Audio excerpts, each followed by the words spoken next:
Our company name is LSLP Solutions. Basically, we bring environmental solutions to any problem. Okay, so my team is made up of myself, Etimile, Sigondile, Lebohang, and PDEM.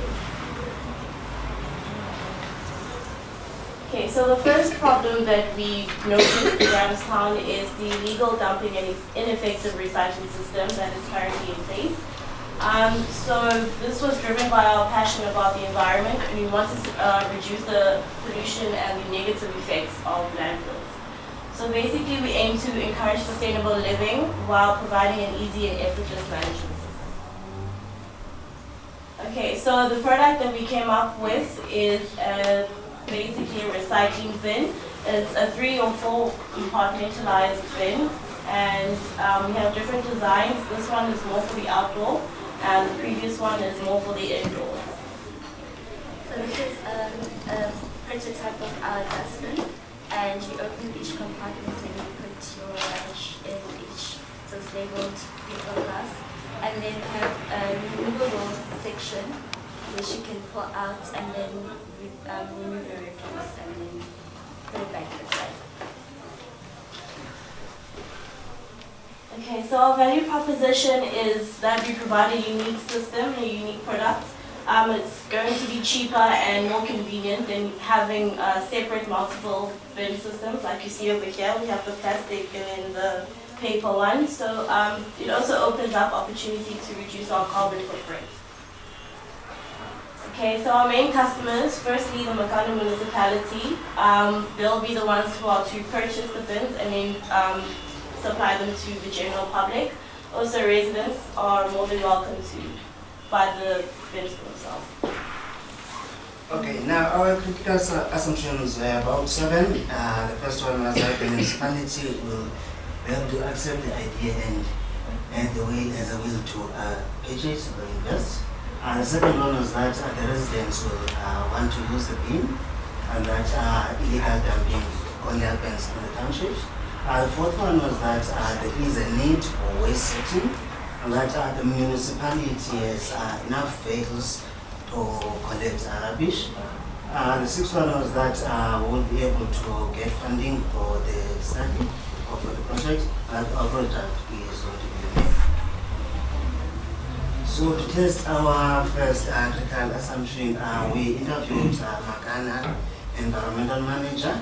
And we asked him about the waste management strategies of the Makana municipality, and what we're told is that the Makana is in terms of waste management, the Makana is involved with IWAS, which is integrated waste and recycling services, Musefude projects, and coping solutions. And that at the landfill site where the waste ends up, the applicants will actually help with the sorting. In terms of investing on our project, the municipality was clear that they can't finance us due to financial constraints, but then they said they will be willing to help us with educating people and demonstrating if we provide the municipality with things. For the second assumption, we interviewed again Anna and then Nikoli. What we found is that, okay, Makana, from the Makana side, we're told that food plastics are provided for everyone, but the municipality, but the people use them incorrectly. That Escape which was provided next to Graham College, basically a huge bin which is meant for garden refuse. People misused it by throwing everything that wasn't supposed to be there, and also there was a lot of waste around stuff. Another thing about the people from the township, what we found is that they were not willing to pay for the municipal services or purchasing of any waste management material, especially the one related to recycling. Now, at Rhodes University, there was a test program, a recycling station that was started back, I think it was 2008, yes, and then what happened was that you can see that on the picture shown there, there are 2 separate bins, the other one for recycling purposes and then the other one for landfill. So what happened with the students is that they just messed up everything, so the project had to be stopped because of that. What I also realized is that Actually, the only way to get people to use the bins is if we introduce a monetary incentive. In terms of sorting, which is critical assumption number 3, we interviewed the Makana municipality, Negikoli, and Ecoping Solutions. Now, as I explained, the annual test for them, which is the recycling station, it had to be stopped because of mixing. Basically, it was failure from the side of the students, and what the waste collectors found out was that sorting out the waste actually took a long time. In terms of the Makana people, remember I said the Makana municipality provides people and to choose to separate your waste.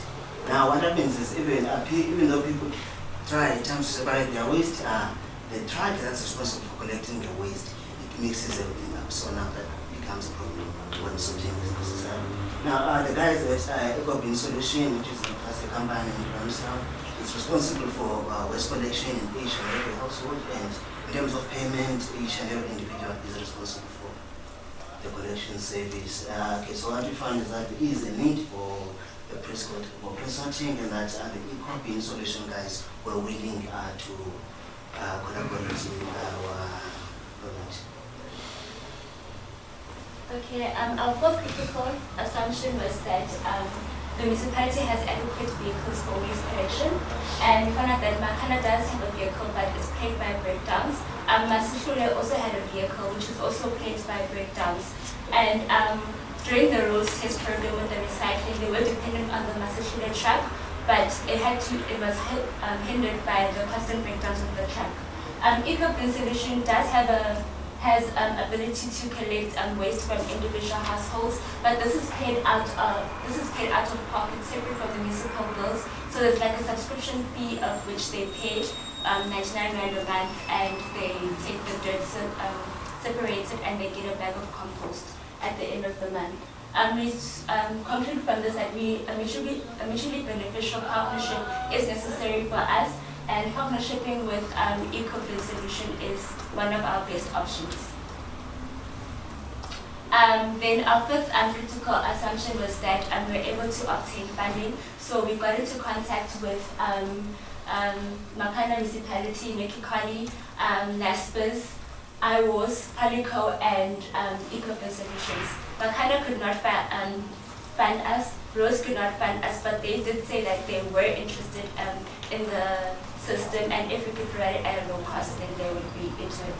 Palico does not fund startups. Ecoping Solutions and IWOS did display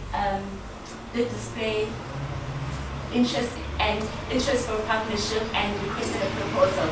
IWOS contacted us and they set up a meeting with us, and they did indicate that they did have a budget if we were to collaborate in the partnership. So our best options are Ecoping and IWOS. Our last critical assumption was that our product was unique.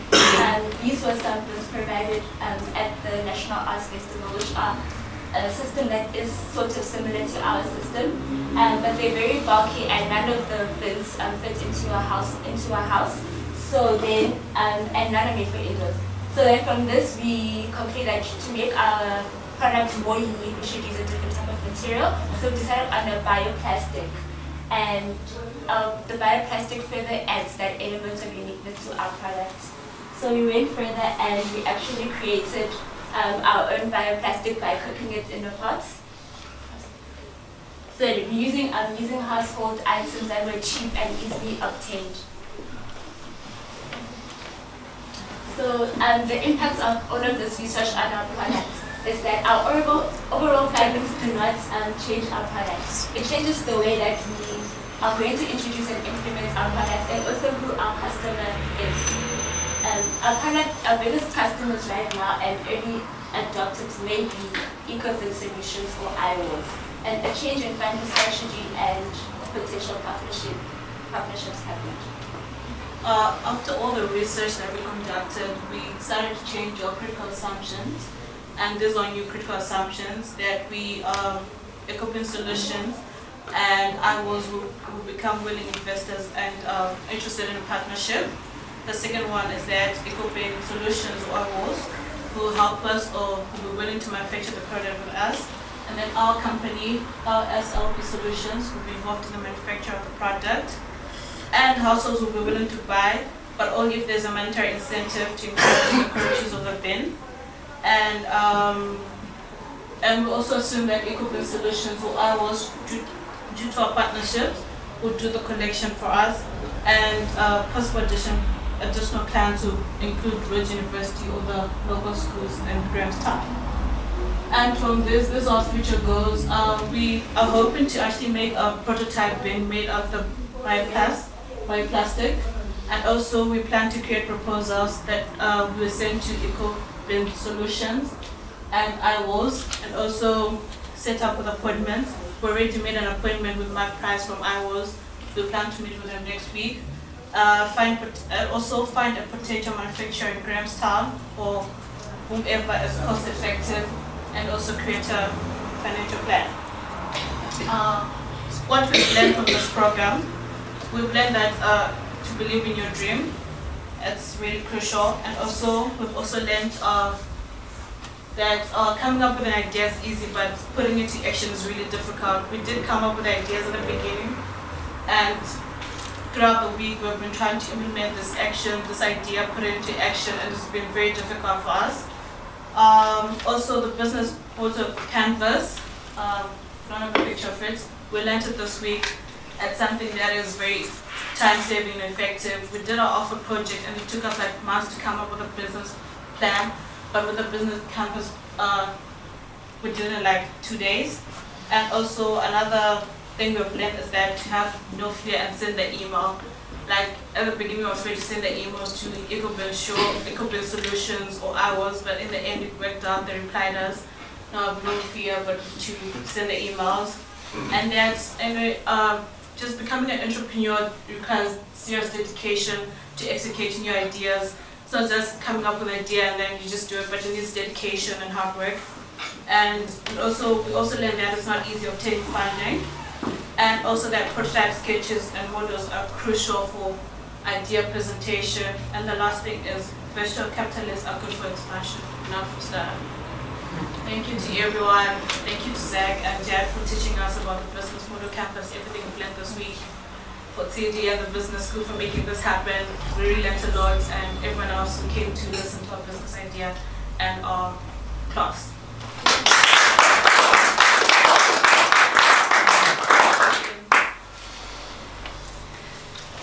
You said to get people to use your bins, you have, you call it a monitoring incentive.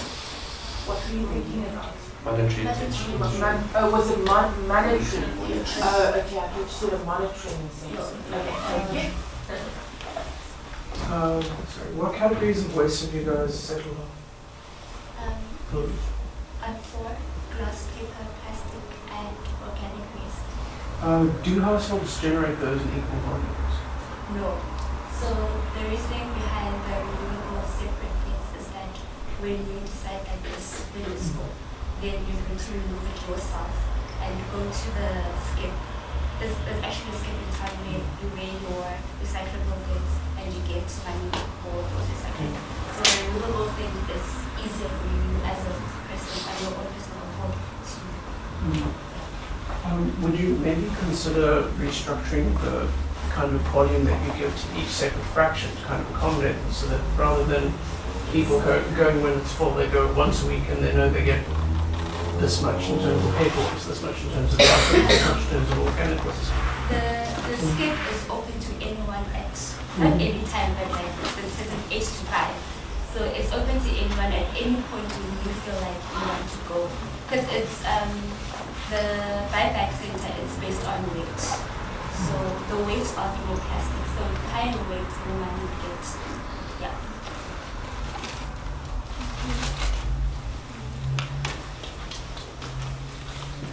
Have you thought of, you just obviously targeting households, what about businesses? Would that be institutions, that kind of thing? Because there is a certain level of waste. Obviously, because that would be easy to monitor. I think people in their own homes might be harder to track, or changing people's behavior to recycle. It's easier in a work environment where people are monitored by their peers, so to speak, to recycle? We thought about that, and that's why we put a partnership with our private businesses and municipality first to give us a small start and then move on to a whole entire community. So we thought about, for example, one of our examples was a partnership. Having Rhodes as a client and other locals such as St. Andrews to start off with that. Just a comment, it's not a question. You mentioned the fact that, for instance, even the ones that are collecting the bins, they mix the plastics. And there's no incentive for people to separate. And you emphasize that you probably take monetary incentive. What would you consider looking at basic education or information leaflet that gets attached on encouraging people to use that in order to make sure that the culture gets into being a mindset? We mentioned that in our most critical assumption as to what we concluded from the information from Makana, that the municipality were not going to finance, but they said that they would push the initiative with pamphlets and demonstrations. Thank you very much.